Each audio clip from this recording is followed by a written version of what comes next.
Hi guys, welcome to Age of the Ring faction tier list for patch 9.2.2. Better later than never, I suppose. So, this tier list is gonna be a bit different because I'm making it offline. So, yeah, it's not being recorded on Twitch before that. Secondly, I'm here alone. There is nobody with me to make the tier list. And thirdly, as you can see, the factions are already placed on the tier list, but as some of you may realize, this is my old faction tier list. So the reason this tier list is a bit different is because, well, not much has really changed, and I don't really feel like doing another long stream and inviting someone to do that tier list with me, because like basically would have to repeat the same things we already said in that previous tier list for patch, what is it, like 9.1.5 or whichever patch it was.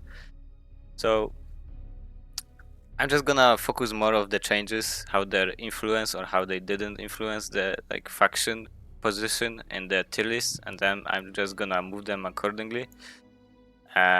For more in-depth preview, you should go to that last tier list video I already mentioned, because I'm just gonna go like try to go extremely quickly through this tier list, because I don't think there is much chance like saying the same thing I already said in the previous tier list. So let's just start. Erebor still S tier, still dwarves are unkillable, they still barely fit any power points.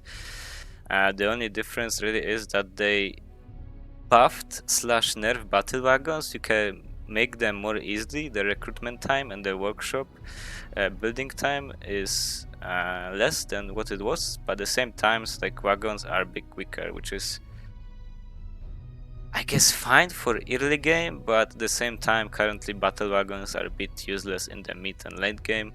Other than that, like nothing really changed, nothing meaningful. They made dwarves move into the mines quicker, which is fine. It should have been changed, which is good change. But like other than that, like literally nothing. Oh yeah, Guardians got like 5 damage nerf and like 10% pierce armor nerf, I think, which doesn't really change anything. So Erebor is here as it was in the S tier. Now Misty Mountains, I will move Misty Mountains to S tier behind the Erebor.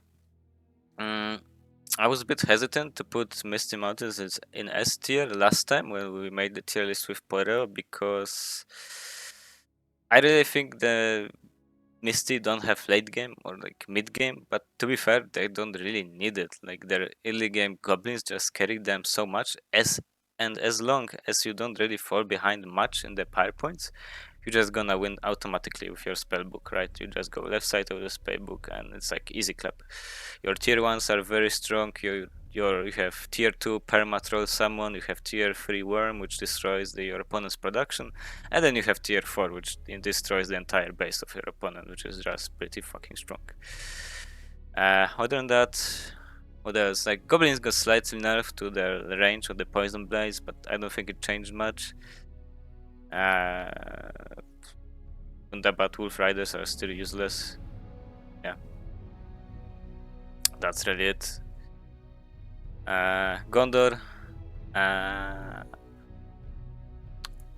still think Gondor is overall pretty strong, but the problem is exactly the same problem they had. They feed a lot. Therefore, for now, I will put them in here in the lowest of A tier. Like overall, the spellbook, the units, and heroes are pretty solid, pretty good, but like they just feed too much. I didn't pick like Gondor many times in the league just because I was scared I would feed my opponent and just lose through like power points disadvantage.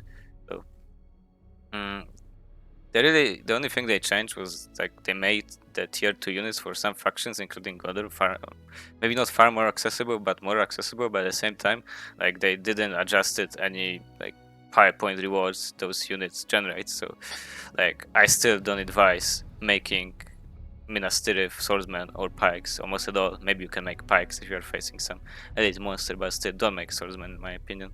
Boromir got buffed, but it also doesn't really matter because he got his leadership at level 1 and he's buffing units you shouldn't be really making, so it doesn't really change anything. Numenera and engineering got a bit changed, but I think it's basically made it more like if it works, it works. If it doesn't, doesn't, because it's more squishy. It's more squishy, and it's, I think, these less AoE damage, but that's really it. It can still take down like multiple production buildings, so it's still pretty strong.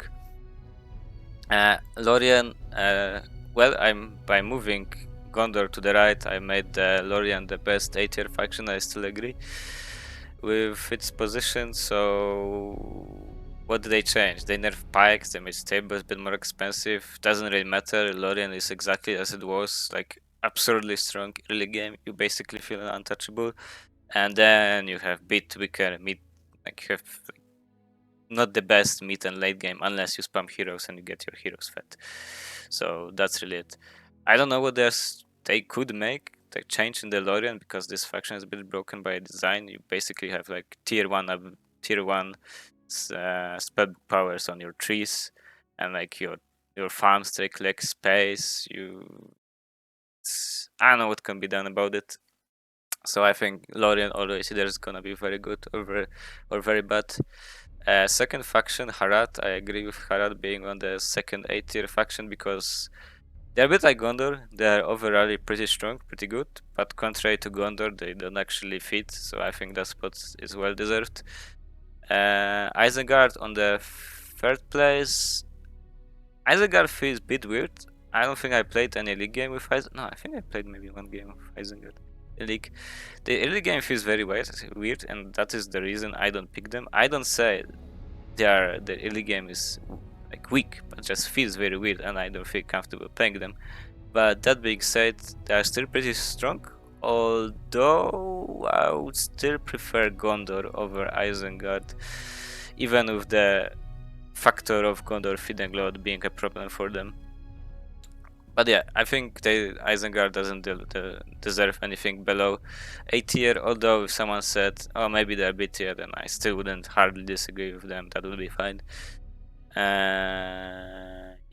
Okay, moving to B tier, we have Rivendell. To be fair, I played like the League Season 1, I played Rivendell a lot.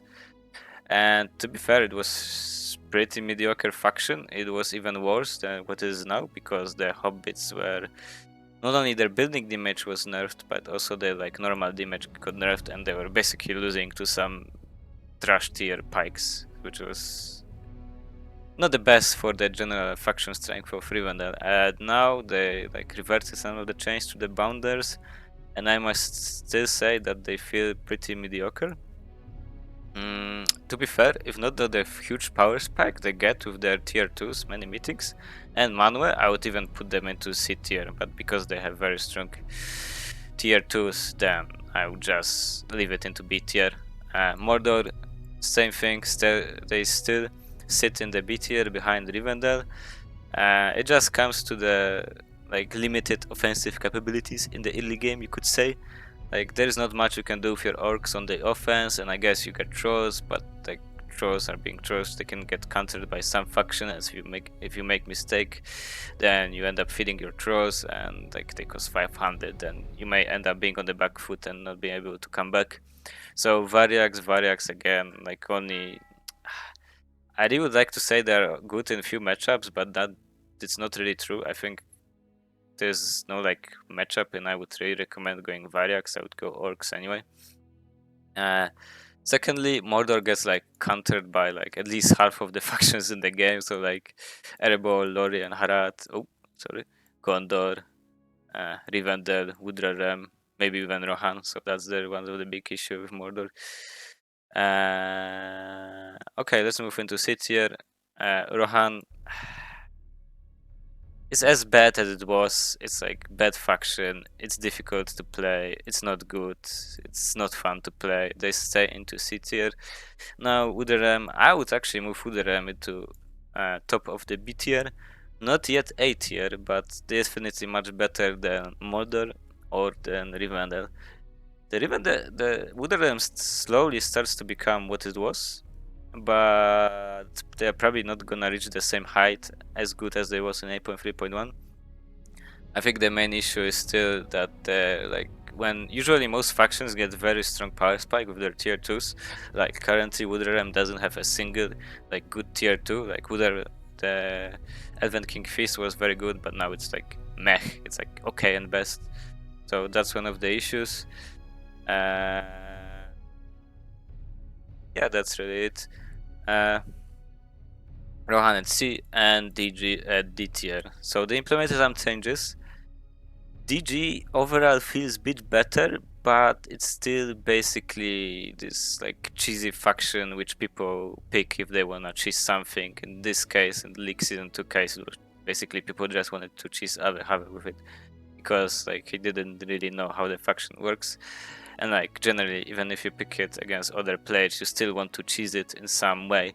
So like for example, maybe forward jail, Risen Dead, or just heroes. Although heroes got nerfed, so I don't know if you could like really cheese the game with DG with heroes right now, because they are not as strong as they used to be. Generally, I think no matter what they do right now with DG is being disqualified for being anything higher than D tier just because they farm cost extra 100 resources, which basically makes their farm scores 400. And if you, let's say, build 10 farms, then you're at 30,000 resources behind of your opponent. It's not really good. At the same time, your units are suffering from decay, which makes you lose more money for basically nothing. Yeah, that's really it. I really wanted to go very quickly through this tier list. I was really hesitant to make this tier list because, as I said, not much has changed. There was really no point of like me making another 3-hour video saying the same thing I already said in the past. So I'm just gonna throw it in there so you guys know what is my opinion on the current faction standings in the tier list. If you wanna hear more explanation and more in-depth review, then you guys can go and watch my last faction tier list I made with Porel. I think we did a really good job, and the most things we said in that tier list are still up to date. So anyway, guys, thank you for watching. I don't know how short this tier list was. It's probably like 15-20 minutes. So definitely bits different than my other videos. Anyway, guys, thank you for watching, and I will see you all later.